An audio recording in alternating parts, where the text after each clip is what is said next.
오늘 함께 읽으신 창세기 27장의 말씀을 가지고 한번 따라 하실까요? 별미를 찾으시는 하나님.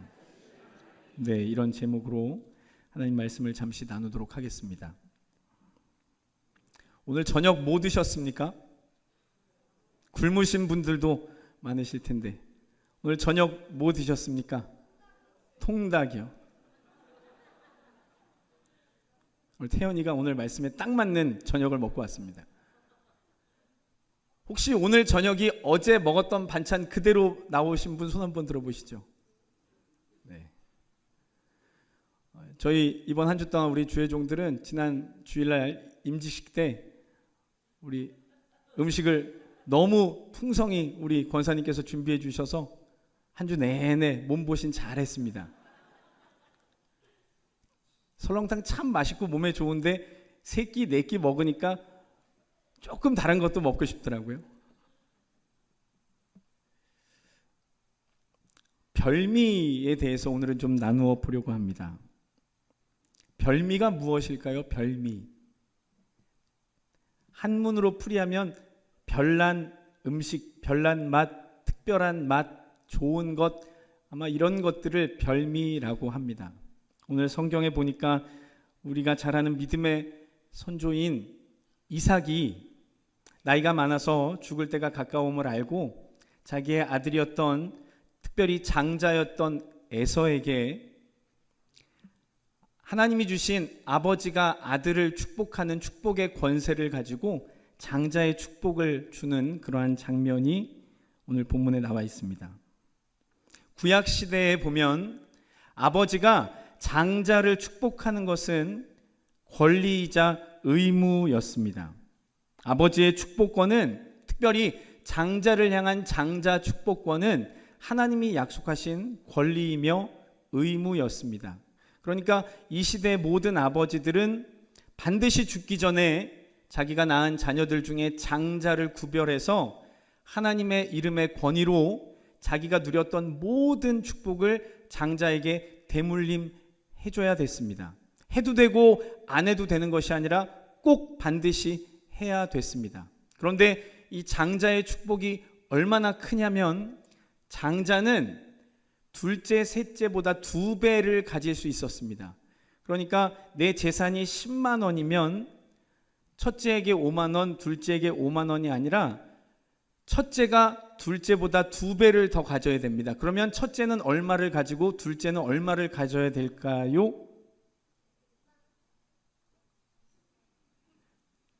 첫째는 적어도 6만 원 이상, 둘째는 3만 원.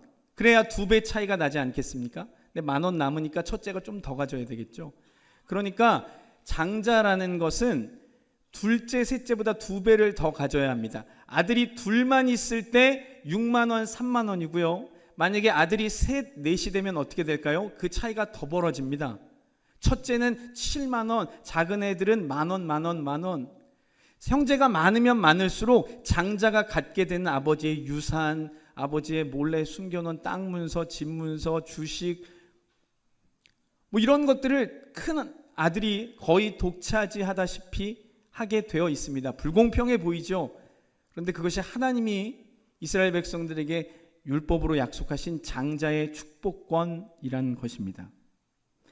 그래서 이 당시에 모든 이스라엘의 아버지들은 죽기 전에 장자인 아들을 그렇게 2배 넘도록 꼭 축복해야 됐고, 유산을 상속할 때도 정확히 재서 장자에게 2배 이상의 몫이 가도록 축복을 줘야만 했습니다.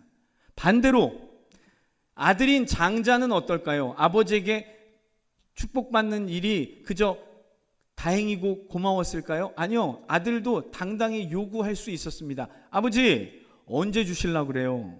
아버지 요즘 정신 왔다 갔다 하시는데 정신 말짱할 때 빨리 유서 쓰고 유언하셔서 유산 남겨주세요. 나중에 또 이상한 소리 해가지고 둘째, 셋째한테 똑같이 나눠주시면 아버지 하나님 말씀 어기시는 거예요. 큰일 나요. 저주받아요. 정신 똑바를 할 때 장자에게 2배, 강남 빌딩은 첫째 거, 의정부 구멍가게는 둘째 거, 아버지 빨리 사인하세요. 여러분, 그래서 우리가 신약에 예수님 하신 비유 중에 잘 아는 비유 중에 탕자의 비유 있죠. 탕자 몇째였을까요? 둘째였어요. 둘째가 어떻게 했어요? 아버지 유산 미리 주세요. 그래서 우리는 그 탕자의 비유를 읽을 때, 야, 이 둘째 이 녀석 진짜 버릇 없구나, 요거 싸가지 없구나, 아버지 분은 시퍼렇게 뜨고 계신데 어떻게 살아계신 아버지한테 유산 먼저 물려달라고 이 호적파겠다는 얘기지, 우리 그렇게 보잖아요. 그렇지 않습니다. 이 당시에 자식이 아버지에게 유산 요구하는 게 당연한 거였다니까요. 이게 그렇게 버릇없어 보이고 말도 안 되는 불효자식 소리를 들을 만한 일이 아니었습니다. 단 둘째가 아버지에게 유산을 달라고 요구한 게 잘못된 게 아니라, 아버지에게 유산 받았으면 그거 불리고 갖고 와서 잘 먹고 잘 살았으면 좋겠는데, 그거 가지고 허랑방탕하게 술 마시고 노름하고 그러다가 거지꼴 된 게 잘못된 거지, 아버지에게 유산 달라고 둘째가 요구한 건 잘못된 게 아니었습니다. 그래서 탕자의 비유를 조금 더 깊이 살펴보면 첫째 아들이 끝끝내 아버지에게 불만을 표시하잖아요. 아버지 어쩜 저한테 이러실 수 있어요? 저 망나니 같은 둘째, 아버지 살아계신데 유산 달라 그래서 갖고 나가더니 다 헤쳐먹고 거지꼴로 돌아왔는데도 아버지 이렇게 반겨주시면서 장자인 저한테, 저놈보다 2배는 더 받아야 될 저한테는 어떻게 한 푼도 안 남겨주세요? 그게 그 탕자 형이 억울했던 이유입니다. 오늘 이 말씀을 듣고 돌아가셔서 그 누가복음에 있는 탕자의 비유를 다시 한번 꼼꼼히 읽어보시기 바랍니다. 아마 더 다른 은혜가 임하시게 될 줄로 믿습니다. 그래서 아버지가 그 첫째에게, 얘 무슨 말이냐? 내가 너에게 2배 줄 거야. 2배, 3배 더 줄 거야. 내가 가진 거 다 네 건데 한 번도 네가 뭐 달라 그랬냐? 너 뭐 생일잔치 나한테 해달라고 한 적 있냐? 말만 했으면 내가 소 잡아, 돼지 잡아, 닭 잡아 다 잡아줬을 텐데 넌 요구한 적이 없고, 둘째는 다 잃고 돌아와서 그래도 나한테 아들이랍시고 비니까 내가 기쁜 마음으로 해준 거야. 다 네 거야. 동생 시기하고 질투하지 마. 넌 장자야. 넌 2배야. 넌 특별해. 아버지의 안타까운 마음이 거기에 표현되어 있는 것이 탕자의 비유입니다. 이와 마찬가지로 이스라엘 시대에 아버지와 아들의 관계는 이런 것입니다. 장남 한번 손들어 보실까요? 장남. 네, 옛날에 태어나셨어야 됩니다. 요즘은 뭐 장남 뭐 끝발 없죠. 옛날에 태어나셨으면 강남 빌딩 다 여러분 건데. 그래서 이스라엘 시대에는 아버지와 아들의 관계가 이렇게 서로 당연히 축복해야 될 권리이자 의무가 있는 아버지와 그 축복을 당연히 받고 누릴 수 있는 아들이 있었던 것입니다. 그런데 오늘 27장 말씀해 보니까 아버지인 이삭이 그 의무를 다하기 위해서 장자의 축복을 실행하려고 첫째 아들 에서를 불렀습니다. 그런데 우리 4절 말씀, 3절 4절 말씀에 보니까 이삭이 아들 에서에게 이렇게 말합니다. 그런즉 내 기구 곧 화살통과 활을 가지고 들에 가서 나를 위하여 사냥하고 내가 즐겨 먹는 별미를 만들어 내게로 가져와서 먹게 해라. 내가 죽기 전에 내 마음껏 너에게 축복하게 해라 라고 아버지 이삭이 장자에게 거래를 합니다. 별미라는 것은 특별한 음식입니다. 매일 먹는 하찮아서가 아니라 매일 먹는 반찬과 음식 말고 무언가 특별한 날 특별한 손님과 특별한 이유를 달아서 대접하거나 나누어 먹는 음식을 별미라고 합니다. 우리 태연이가 오늘 치킨 먹고 왔다 그랬는데 치킨 매일 먹어요? 매일 못 먹죠. 부자 아빠 만나면 일주일에 3번, 평범한 아빠 만나면 일주일에 1번, 가난한 아빠 만나면 한 달에 1번, 1년에 1번 먹는 게 치킨이죠. 별미라는 것은 그런 의미가 있는 음식입니다. 그런데 오늘 이삭 아버지가 아들 에서에게 장자의 축복, 당연히 해야 될 일을 하면서 거들먹거립니다. 아들, 아버지가 너 장자의 축복 줄 거야. 근데 그냥 안 줘. 너 나가서 사냥해가지고 나한테 별미를 만들어서 와. 여러분, 오늘 이삭이 아들 에서에게 별미를 만들어 오라고 시킬 때 자세히 이렇게 말했습니다. 그냥 너 솜씨 좀 오랜만에 발휘해봐라, 맛있게 좀 만들어봐라 라고 한 것이 아니라 지금 활을 가지고 나가서 사냥을 해오라는 거죠.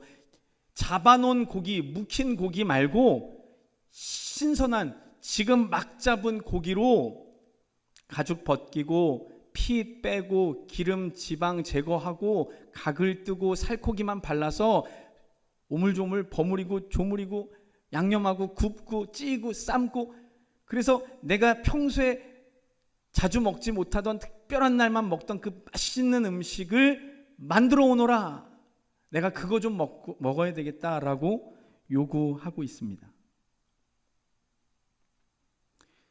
여러분, 이삭 아버지는 왜 이런 요구를 했을까요? 저는 어릴 때부터 주의 종이 되려고 물론 그랬지만 성경을 읽을 때 궁금한 게 참 많았습니다. 왜 그랬을까? 이런 생각 많이 해봤습니다. 이삭 아버지가 아들을 축복하는 게 당연한데 그 당연한 일 하면서 왜 이렇게 거들먹거리고 티냈을까요? 왜 이렇게 째째하게 그냥 주지, 축복. 아들 이리 와, 사랑한다. 하나님, 우리의 첫째 아들 장자, 내 눈에 넣어도 안 아픈 내 아들 마음껏 축복합니다. 이래야 좀 멋있는 아버지 아니겠습니까? 근데 아들에게 야, 너 가서 사냥해가지고 용써, 애써, 힘써 잡아다가 너의 최고의 레시피를 가지고 백종원 아저씨한테 배워가지고 맛있게 그냥 내가 그거 먹고 나서 너 축복할래니까. 왜 이삭은 이런 요구를 아들 장자인 에서에게 했을까요? 아마 이삭이 무지 치사한 사람이어서 그랬을까요? 아니면 이삭이 탐심이 많아서 그랬을까요? 마시는 걸 좋아했을까요? 왜 그랬을까요? 이삭은 왜 당연히 해야 되는 그 권리를, 의무를 이렇게 째째하게 했을까요? 그 이유가 후반절에 나옵니다. 4절 후반절에 보니까 만들어 오너라. 왜요? 내게로 가져와 내가 먹게 하여 내가 죽기 전에 내 마음껏 너에게 축복하게 하라. 아멘. 이삭이 째째해서가 아닙니다. 이삭은 자기가 얼마나 연약한 인간인지를 누구보다 잘 아는 사람이었습니다. 그래서 이삭은 자기가 사람이라는 것, 감정에 너무 쉽게 흔들리는 사람이라는 걸 누구보다 잘 알았습니다. 그래서 자기가 자기를 못 믿었기 때문에 이런 요구를 한 것입니다. 여러분, 배고프면 짜증나시죠? 저도 먹는 걸 좋아하는데 배고프면 신경이 예민해집니다. 많이 먹진 않는데 배가 고프면 신경이 좀 날카로워집니다. 근데 배부르면 마음이 편안해집니다. 저만 그럴까요? 여러분 아마 대부분 다 그러실 겁니다. 사람이 무언가 맛있는 걸 먹고 몸이 편안해지면 기분이 좋아지죠. 이삭은 자기가 연약한 인간, 감정에 휘둘리는 인간이라는 걸 알아서 하나님이 주신 아버지가 장자에게 주는 그 축복을 할 때도 혹시 아들에게 오늘 축복할 때 오늘 낮에 내가 접촉사고가 있어서 짜증이 좀 난 상태로 아들을 축복하면 하나님이 나에게 주신 아버지의 그 장자 축복권 100개를 온전히 쏟아주지 못할까 봐 아들에게 날 좀 기분 좋게 해라. 요즘은 거의 그런 일 없지만 여기 계신 우리 성도님들 어릴 때 부모님 안마 다 해보셨죠? 안마하고 용돈도 받아보셨죠? 저도 어릴 때 할아버지, 아버지 안마 많이 해드렸던 것 같습니다. 왜 이렇게 밤마다 아픈 데가 많으신지 몰라요. 여기 했다 저기 했다가. 안마 쉽나요? 어렵나요? 어렵습니다. 그 지압이라는 게 굉장히 힘이 많이 들어가고 악력을 요구하는 일이라 어린이가 사실 한다는 건 어려운 일입니다. 여러분들이 아버지 안마했을 때 아버지가 시원했을까요? 시원한 척 했을까요? 뭐가 시원했겠습니까? 그 손으로 두드려봐야 거기서 거기죠. 내 아들이 딸이 해주니까 그냥 시원한 척, 아이고 시원하다, 아빠 다 났다, 그랬던 거죠. 이삭이 이걸 알았던 겁니다. 그래서 혹여라도 나도 사람인지라 내 감정을 나도 어쩌지 못할 때 혹여라도 내 마음에 요만큼이라도 불만이 있고 뭔가 짜증이 있고 불편한 것이 나도 모르게 있을 때 아들 축복해버리면 하나님이 주신 장자의 축복, 나에게 주신 그 어마어마한 축복 다 쏟아주지 못할까봐 아들에게 내 기분을 최고로 좋게 좀 만들어줘라 라고 요구했던 것입니다.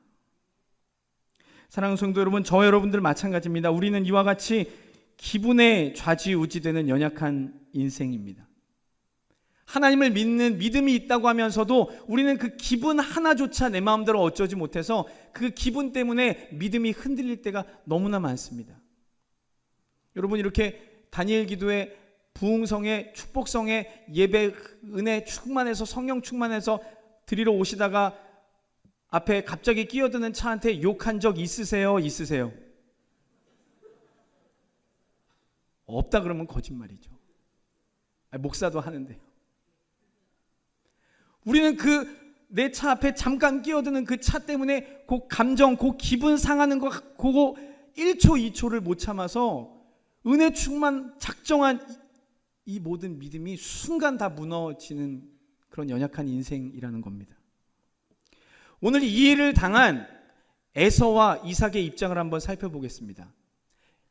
에서는 아버지 이 말을 듣고 무슨 기분이 들었을까요? 아버지가 오늘 장자의 축복 주기로 약속한 날이에요. 그래서 에서도 기대를 잔뜩 했어요. 야, 우리 아버지 숨겨놓은 재산이 뭐 어마어마한 것 같은데, 야, 얼마나 되나 한번 보자. 뭐 강남 빌딩 땅 뭐 내가 모르는 게 기대하고 아버지 만나러 왔을 텐데, 아버지가 집문서 땅문서 주기 전에 뭘 하래요? 별미를 만들어 오래니까 에서의 마음이 어떻겠습니까? 첫째, 무지 치사했겠죠. 야, 우리 아버지, 야, 이런 사람인지 몰랐는데, 야, 무슨 아버지가 아들 축복하는데 째째하게 음식 만들어 오라고 거래를 하냐. 아마 치사하게 느꼈을 수 있습니다. 그래서 만약에 이 에서가 아버지가 치사하다 여기고, 아이, 아버지 무슨 별미예요, 그냥 있는 거 드시지, 아이, 해주시려면 싫으면 말지, 뭘 안 해주시면 아버지 저주받아요, 하나님 약속 어기는 거니까. 그러니까 좋은 말로 할 때 빨리 꿍쳐놓은 거 다 내놓고 빨리 들어가 누우세요, 이랬다면, 만약에 에서가 이랬다면 에서에겐 장자의 특별한 축복은 없었을 겁니다. 그런데 오늘 에서는 어떻게 했을까요? 물론 우리가 잘 알다시피 이후에 또 다른 사건이 여기에 연결이 됩니다. 에서가 이 말을 듣고 하기 전에 우리의 거룩한 욕심장이었던 동생 야곱이 이걸 먼저 가로채서 자기가 사냥하고 자기가 만들고 형인 척 꾸미고 아버지 속여가지고 장자복을 동생 야곱이 훔쳐가죠. 그건 야곱의 일이고 에서는 아버지 이 말 듣고 하려고 했습니다. 아버지 제가 해야죠. 아버지 기분을 제가 최고로 좋게 해드릴게요. 아버지 기분 좋게 하는 법 제가 잘 알아요. 아버지 좋아하는 음식 제가 잘 알아요. 아버지 입맛 제가 잘 알아요. 아버지 등 가려운 거 제가 잘 알아요. 제가 긁어드리고 맞춰드리고 먹여드릴게요. 아버지 기분 최고로 좋게 제가 아버지 등 긁어드린 다음에 그때 기도 받을게요. 아버지 그때 저 안수하세요. 그때 집문서 땅문서 하나도 숨기지 말고 다 꺼내서 저 주세요. 에서는 이런 마음이 있었습니다. 그래서 에서는 하나님 앞에 아버지를 기쁘게 해드리겠다라는 작정을 했던 것입니다. 반대로 이삭은 어땠을까요? 이삭이 이런 말 할 때 아들에게 치사해 보이지만 이렇게 조건을 달고 거래처럼 보이도록 이런 말을 할 수밖에 없을 때 이삭에게는 이런 마음이 있었습니다. 앞서 나눈 것처럼 자기도 자기를 못 믿으니까 아들을 통해 자기의 순간순간 변하는 이 기분이 최고로 좋도록 만들어 놓으면 그때 하나님이 내게 주신 복 다 쏟아줘야지, 아들에게 하나도 남김없이 다 부어줘야지 라고 이삭은 생각했던 겁니다. 여러분, 이삭은 어떤 사람이었습니까? 이삭이 어린 시절에 어떤 일을 겪었죠? 여러분 잘 아시다시피 이삭이 어떤 사람이었어요? 죽다 살아났어요. 누구한테요? 아버지 손에요. 창세기 22장에 아버지가 어느 날 이삭 데리고 어야 가자, 그래서 놀러 가는 줄 알았죠. 예배 드리러 가는 줄 알았죠. 아버지 재물은 어디 있어요? 가문이 있어. 어디요? 너야. 무릎 꿇어. 아버지가 아들을 죽이려고 그랬잖아요. 진짜로 죽이려고 그랬잖아요. 신용이 아니라 아브라함이 정말 칼 들어서 쪼개려고 했잖아요. 그랬더니 하나님이 얼마나 놀라셨는지 아브라함아 아브라함아 급하게 부르셔서 그거 멈추시고 얘 뻥이야, 내가 장난친 거야, 미안해, 내가 너 진작 저기 숲풀에다가 양 한 마리 내가 숨겨놨어. 그거 갖다가 예배드려. 너 아들 손대지 마. 네 거 아니야. 내 거야. 이삭이 그런 인생을 산 사람이라고요. 이삭은 누구보다 자기 생명을 하나님 앞에 별미로 드려봤던 사람입니다. 그냥 하나님 앞에 적당히 예배하고 적당히 헌금하고 적당히 헌신해 본 정도가 아니라 생명을 하나님 앞에 그냥 내어드릴 경험을 한 사람이 바로 이삭입니다. 여러분, 창세기 22장에 이삭이 아브라함이 아들 죽이려고 했을 때 이삭이 거부했습니까? 야, 아버지가 정신이 나갔나? 그랬습니까? 아니요. 죽이세요. 뭐 제가 여기까지인가 보죠. 하나님 뜻이면 해야죠. 어떡하겠어요. 아버지 그동안 키워주셔서 감사합니다. 땡큐. 그리고 이삭이 목 내놓고 기다렸어요. 죽기를 각오했다고요. 이삭은 자기 생명을 하나님 앞에 별미로 특별한 번제로 드리는 경험을 했던 사람입니다. 그러므로 이삭은 아들에게 요구할 수 있었죠. 아들아, 아버지가 살아보니까 아버지가 어릴 때 죽음을 각오하고 하나님 앞에 내 생명 한번 내가 드려봤더니 평생 아버지가 이만큼 복받고 살았다. 아버지가 우물 팠더니 다 터지더라. 내가 땅 사면 다 집값 오르고 신도시 되더라.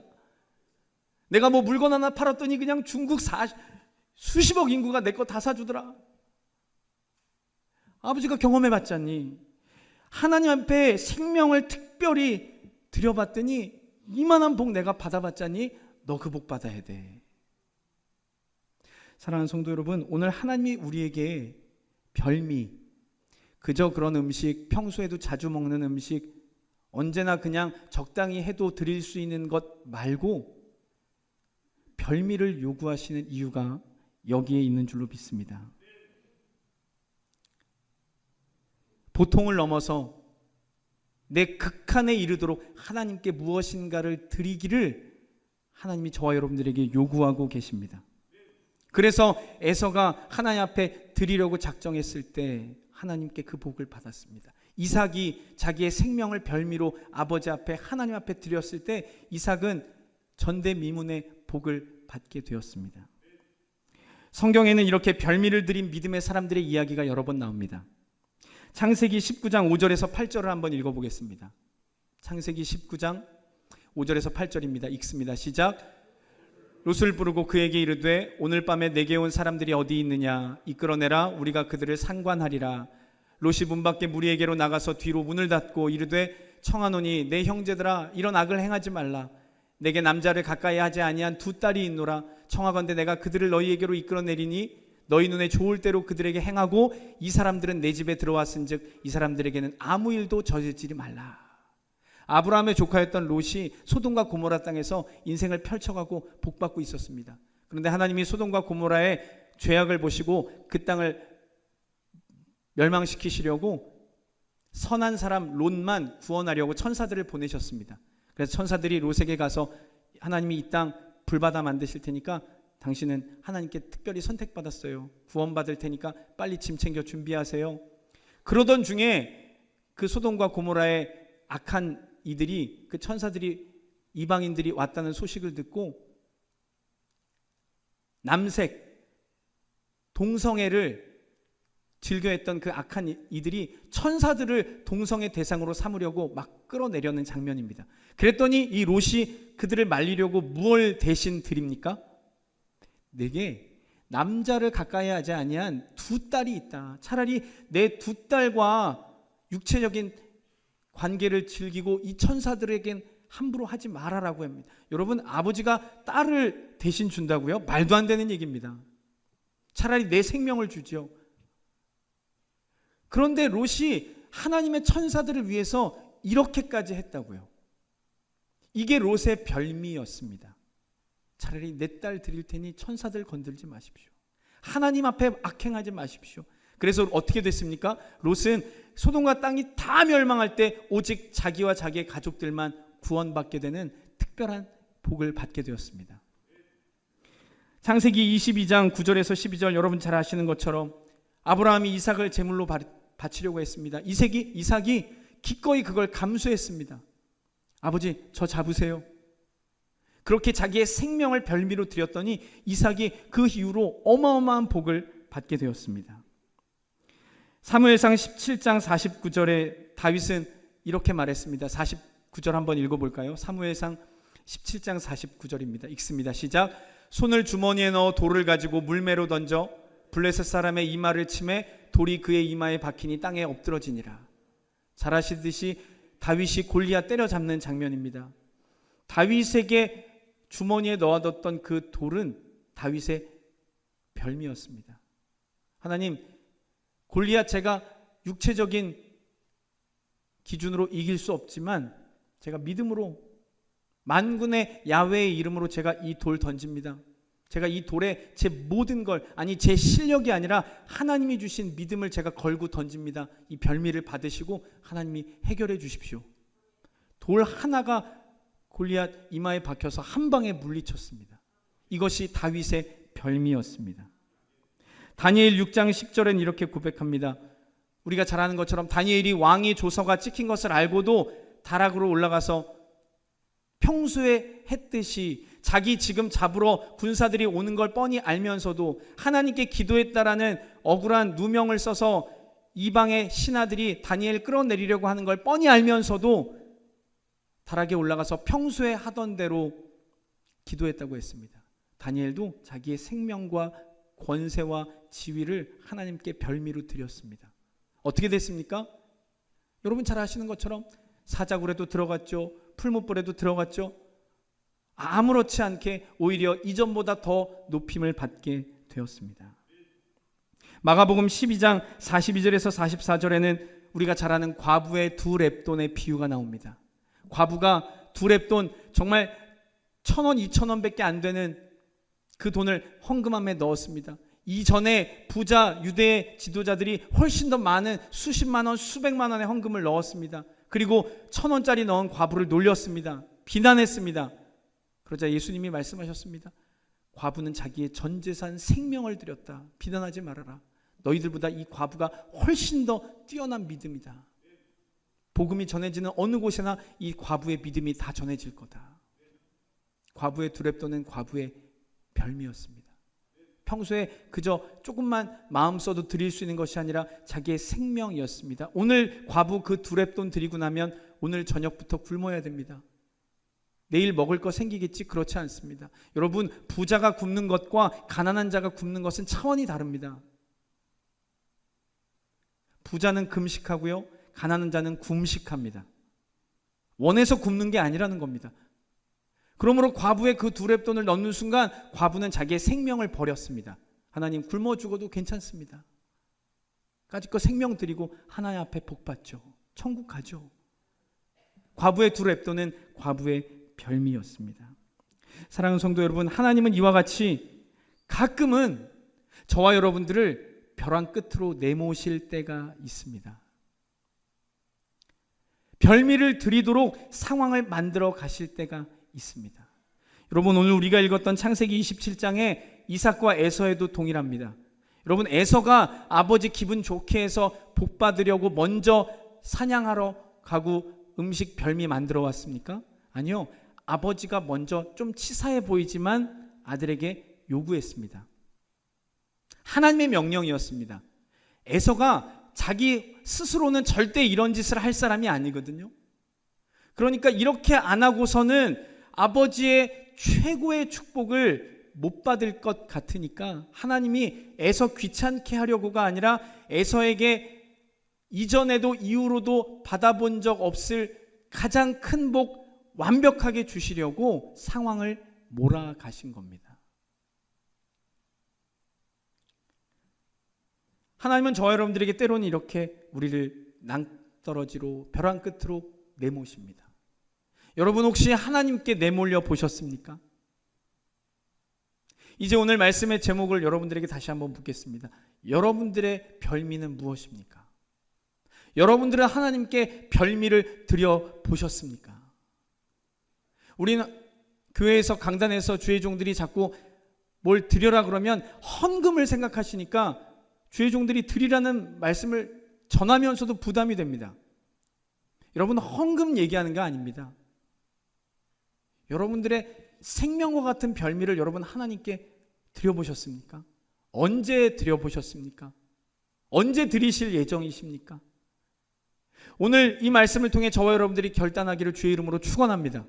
여러분들의 별미를 찾으십시오. 여러분들이 하나님께 드릴 별미를 찾아내시고 그 별미를 아까워서 숨겨놓지 말고 벼랑 끝에 내몰린 마음으로 하나님께 한번 드려보시기를 주님의 이름으로 부탁을 드립니다. 그럴 때 하나님이 그 한계를 뛰어넘어서 보통의 수준을 뛰어넘어서 하나님께 완전히 한번 내 인생을 던져버린 사람들에게 하나님이 별미에 걸맞는 장자의 복을 저와 여러분들에게 주실 줄로 믿습니다. 하나님 복 주세요. 하나님 주시죠.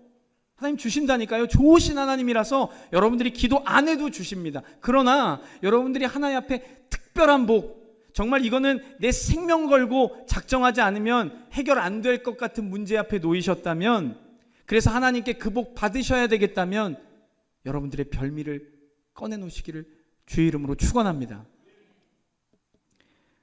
지금이 다니엘 기간이라서 우리 21일 동안 강사님들이 간증을 많이 하시더라고요. 그래서 저도 말씀을 전할 때 웬만하면 제가 간증을 제 얘기를 잘 안 하는데 오늘은 간증을 한 가지 하려고 합니다.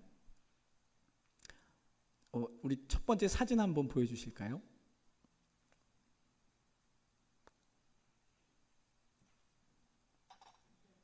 네, 모델 같은 아이가 하나 있네요. 혹시 교회에서 본 적 있으시죠? 제 딸입니다. 이제 12살이 되었고 순복음 의정부교회 초등 2부에서 신앙생활 잘 하고 있습니다.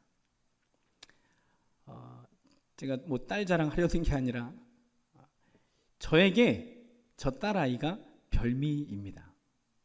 두 번째 사진 한번 보여주실까요?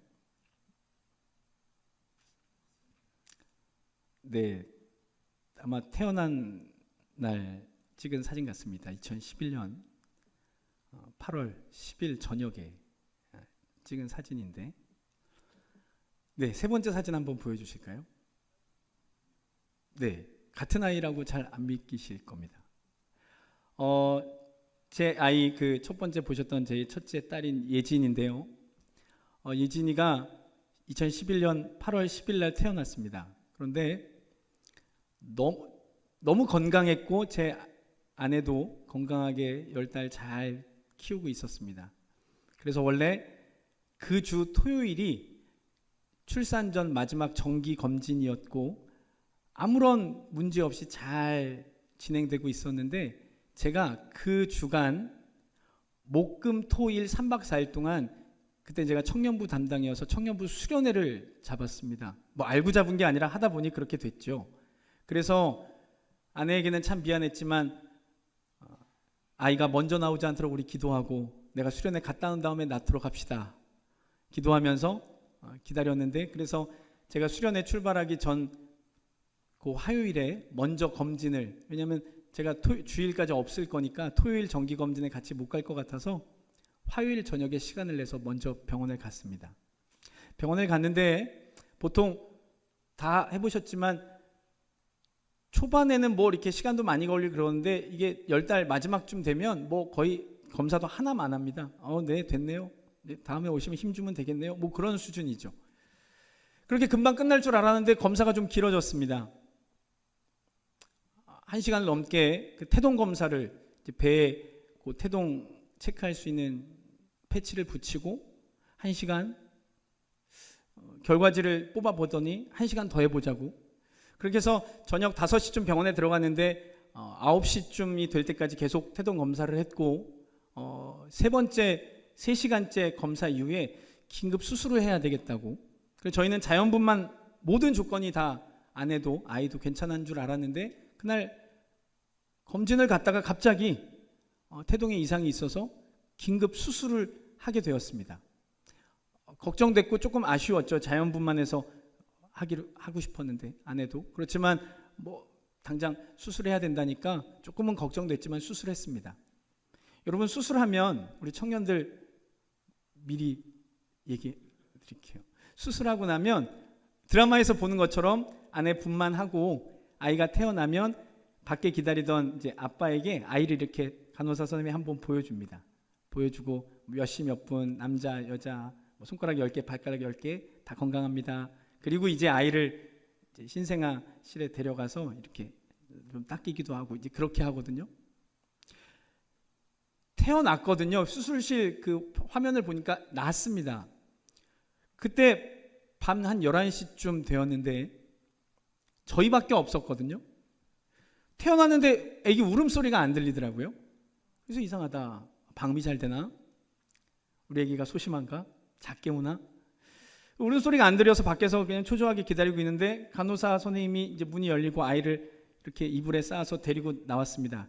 아이 그래 좀 작게 울었나 보다 하고 기다렸는데 아이를 저에게 와서 보여줘야 되는데 저를 그냥 이렇게 지나쳐서 저쪽 방으로 그냥 후다닥 간호사가 뛰어가더라고요. 그래서 우리 애가 아닌가? 오늘 분만하는 사람이 우리 식구밖에 없는데. 그러더니 NICU라고 신생아 집중치료실로 아이를 데리고 들어갔고 그 다음날 아침까지 아이를 못 봤습니다. 그리고 의사 선생님 나오셔서 하는 말이 아마 어떠한 이유인지 상세 불명, 원인 불명이지만 아이가 마지막에 호흡이 좋지 않아 뇌에 산소 공급이 안 돼서 호흡을 하지 않은 채 태어났습니다. 그래서 신생아 집중치료실에서 당분간 지켜봐야 할 것 같습니다. 지금은 뭐 어떤 말도 드릴 수 없습니다. 그렇게 시작되었습니다. 제 아이의 그리고 저희 가족의 별미가. 그렇게 시작되어서 그때부터 한 2주 정도 아이는 아까 마지막 세 번째 보신 것처럼 다시 한번 보여주실까요? 별로 보기 좋은 사진은 아니지만 생생한 설교를 위해서 딸아이에게 오늘 허락받고 왔습니다. 이거 좀 보여줘도 되겠냐고.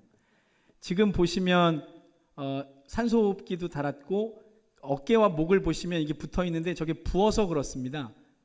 그래서 태어날 때 2.5kg였는데 다음날 붓기가 빠지니까 1.6이더라고요. 그러니까 1.6kg짜리 아이로 태어난 거죠. 부어서 2.5kg가 된 거고. 그래서 목이랑 어깨가 붙은 게 이제 여기가 다 부어 있어서 몸이 다 부어서 저렇게 된 겁니다. 그래서 이제 혈관이 잘 안 보여, 신생아라 혈관이 잘 안 나타나서 뭐 사타구니 발등 이런 데 다 주사를 맞았고 네, 산소호흡기 치료를 하고 뭐 인큐베이터라고 하는 곳에 이제 다 해서 아무튼 그렇게 해서 오랜 시간 걸려서 결국은 이제 퇴원을 했습니다. 그래도 다행히 한 2주 정도 지나서 호흡도 돌아오고 음식도 좀 먹게 되고 울음도 하고 그래서 퇴원을 해서 하나님께 참 감사하다 그랬습니다. 거기서 끝난 줄 알았습니다.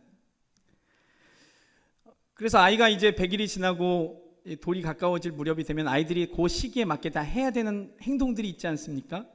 배밀이, 기기, 잡고 서기, 걷기, 뛰고 이제 이렇게 되는데 배밀이를 잘 못했습니다. 그래서 아이가 어릴 때 조금 몸이 그래도 포동포동 살집이 있어서 좀 둔해서 그런가 보다. 여자애들은 좀 늦될 수도 있으니까 무심코 넘어갔습니다. 돌이 가까웠는데도 배밀이가 잘 안 되고 잡고 서는 게 잘 안 돼서 혹시 몰라서 병원을 좀 가봤습니다. 어릴 때 태어날 때 그런 이력도 있고 하니까 혹시 몰라서. 그렇게 해서 돌 무렵 병원을 갔는데 여러분들이 아시는 말로는 뇌성마비, 조금 더 고급 단어로는 뇌병변 6급, 뇌병변 장애를 받게 되었습니다. 아마 태어날 때 뇌에 산소 공급이 안 됐던 그 타임 때문에 뇌에 상처가 나서 우리 뇌에 있는 뇌실이라고 하는 부분에 상처가 나서 못 걷는다는 겁니다. 이 아이 못 걷습니다. 운동 영역에 뇌에 상처가 나서 뇌는 상처가 나면 회복되지는 않습니다. 뇌의 다른 세포들이 옆에서 도와서 일을 할 뿐이지 한 번 죽은 상처는 회복은 안 됩니다. 이 아이는 못 걸을 겁니다. 너무 놀랐습니다. 거짓말 같았습니다. 태어날 때 그런 일도 기가 막힌데 못 걷는다는 게 상상이 안 갔습니다. 그래서 대한민국의 유명한 병원을 다 다녔습니다. 대학병원은 다 다녀봤습니다. 똑같이 못 걷습니다. 못 걷습니다. 그때부터 제 2탄이 시작되었습니다. 전도사 시절이었고 뭐 그렇게 넉넉하지 늘 경제적으로 부족한 시절이었음에도 불구하고 저희가 낼 수 있는 경제력 보다 몇 갑절을 가족들의 도움을 받고 빚을 내고 해서 한 번에 수십만 원 하는 물리치료, 무슨 치료, 대한민국에 있는 모든 신체 발달 치료는 다 다녀봤습니다. 그렇게 한 7년이 지난 것 같습니다. 저희 아이 최근에 보셨죠? 잘 뛰어다닙니다. 지금 잘 크고 있으니까 제가 이렇게 웃으면서 얘기하는 거죠. 불쌍히 안 보셔도 됩니다. 네. 한 7년 전까지 불쌍했었습니다. 그렇게 저희 아이의 별미 인생이 흘러갔습니다. 모든 재정을 쏟아부어서 물리치료를 해보고 좋은 약을 먹여보고, 그러나 별로 좋아지지 않았고, 뇌라는 것이 워낙 예민한 것이라서 뭔가 어떤 연습을 통해서 나아지는 것엔 한계가 있었습니다. 그래도 몸에 수없이 많은 자극을 통해 남들보다 엉성하고 이상한 모양이지만 기게 만들었고, 잡고 서게 만들었고, 어정쩡하고 저렇지만 걷게 만들어 하루하루 살아갔습니다. 그러다가 하나님의 은혜로 정말 하나님의 은혜로 많은 회복과 진전이 있어서 지금은 언뜻 보면 아마 잘 모르실 겁니다. 혹시 이번 주일날 만나시게 되면 머리 한번 쓰다듬어 주시면 감사하겠습니다. 애썼다. 울기도 많이 울었고 저주도 원망도 많이 했고 그런 시절이었습니다. 제가 이 말씀을 드린 이유는 불쌍히 봐주세요가 아니라 이 말씀 드리고 싶어서 그렇습니다. 이 아이가 제 인생에 그래서 별미가 되었습니다. 여러분, 제가 보기에 그렇게 잘생긴 얼굴은 아니지만 빈티나 보이진 않죠? 아마 저 아이가 아니었으면 제 목회와 제 인생이 지금과 완전히 달랐을 것 같습니다. 제가 어린 시절 저희 아버지가 지금은 목사님이시지만 제가 어린 시절엔 사업하셔서 저희는 중산층으로 살았습니다. 별로 물질의 어려움 모르고 살았습니다. 부자 아니었지만 뭐 사고 싶은 거 못 산 적 없고 먹고 싶은데 못 먹은 적 없었습니다. 그럼 부자죠. 그리고 공부도 증명할 길이 없어서 김명지 전도사님께서 한번 언젠가 그 FMT 광고 시간에 말씀해 버리셨는데, 공부도 얼추 그럭저럭 해서 고등학교 시절까지는 의대에 가려고 했고 또 의대에 합격을 했었습니다. 그런데 이제 조금 더 좋은 의대에 가고 싶어서 재수를 하던 중에 이제 신학의 길로 오게 되었습니다. 그래서 제 인생이 아마 저 아이가 아니었으면 아마 기고만장이었을 겁니다. 뭐 잘난 척이 보통이 아니었을 겁니다. 제 아내도 별로 부족함 없이 사랑받고 자란 가정이었어서 구김없이, 그래서 별로 남에게 아쉬운 소리 하거나 미안해하지 않을 인생을 살았을 사람입니다. 그런 두 사람이 만나서 결혼을 했으니 오죽했겠을까요? 그런 저희들의 인생이었는데 저 아이 하나를 통해서 저희의 인생이 완전히 고꾸라진 줄 알았는데 변화되었습니다. 저 아이를 통해서 겸손이 뭔가 저절로 배우게 됐습니다. 겸손하려고 한 게 아니라 내세울 게 없어지더라고요. 뭐 그나마 조금 먹고 싶은 거 아무 때나 사 먹을 수 있었던 돈 순간 다 없어지더라고요.